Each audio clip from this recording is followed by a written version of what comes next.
ہمیں پتہ بھی چل گیا کہ ایک بچے کو بلی کیا جا رہا ہے, تو وہ نارمل لائف کی طرف کیسے آ سکتا ہے. تو یہاں پہ میں تمام پیرنٹس سے یہ ہمبل ریکویسٹ کرتا ہوں کہ فار گاڈ سیک,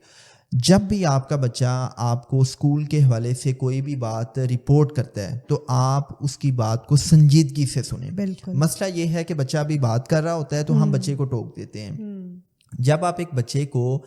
نہیں سنتے, آپ اس کی بات کو ٹوک دیتے ہیں, تو وہ بچہ سمجھتا ہے کہ میری یہاں پر کوئی سنتا ہی نہیں ہے, میری بات نہیں سنی جا رہی, میرے اپنے نہیں سنتے میری بات کو, تو وہ بچہ خاموش ہو جاتا ہے. میں سمجھتا ہوں کہ جب بھی کسی بچے کو ابیوز کا سامنا ہوتا ہے تو اس کے لیے جو سب سے بڑا سپورٹ سسٹم ہے وہ اس کی فیملی ہوتی ہے.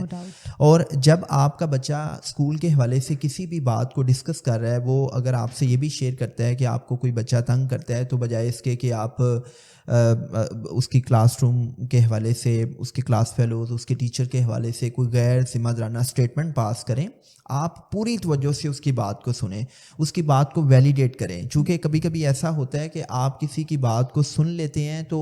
اس کو سیٹسفیکشن ملتی ہے, وہ اس کو ایک سینس آف سیلف ورتھ ملتی ہے, اس کے اندر سینس آف سیکیورٹی بلڈ ہوتی ہے کہ ہاں یار میرے اماں ابا نے میری بات کو سن لیا ہے. پہلا کام تو یہ ہے کہ آپ سن لیں. دوسرا اسٹیٹمنٹ پیرنٹس کی طرف سے بچے کو یہ جانا چاہیے کہ بیٹا بالکل بھی پریشان نہ ہو, ہم اس حوالے سے جو اقدامات اٹھائیں گے وہ اس میں آپ کی بہتری ہوگی. کیونکہ ہم نے یہ دیکھا ہے کہ میرے پاس جب اس قسم کے کیسز آتے ہیں تو ہم پیرنٹس کو سنتے ہیں تو پیرنٹس بہت زیادہ ایموشنل ہو جاتے ہیں, بہت زیادہ غصے میں آ جاتے ہیں کہ ہم ایسی کی تیسی پھیر دیں گے, ہم بچے کو اسکول سے اٹھوا لیں گے, ہم بچے کو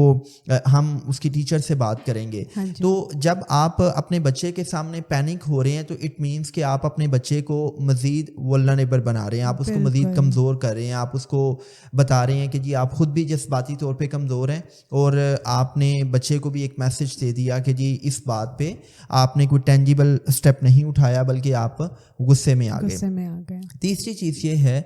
کہ میں سمجھتا ہوں کہ جب بھی ہم چائلڈ بولنگ کی بات کرتے ہیں تو فریال انفارچونیٹلی ہر مسئلے کی طرح اس مسئلے کی بھی ہم سمٹومیٹک ٹریٹمنٹ کرتے ہیں. میرا یہ زاویہ نظر ہے کہ دیکھیں کوئی بھی جو پرابلم جو سوسائٹل لیول پہ ہوتا ہے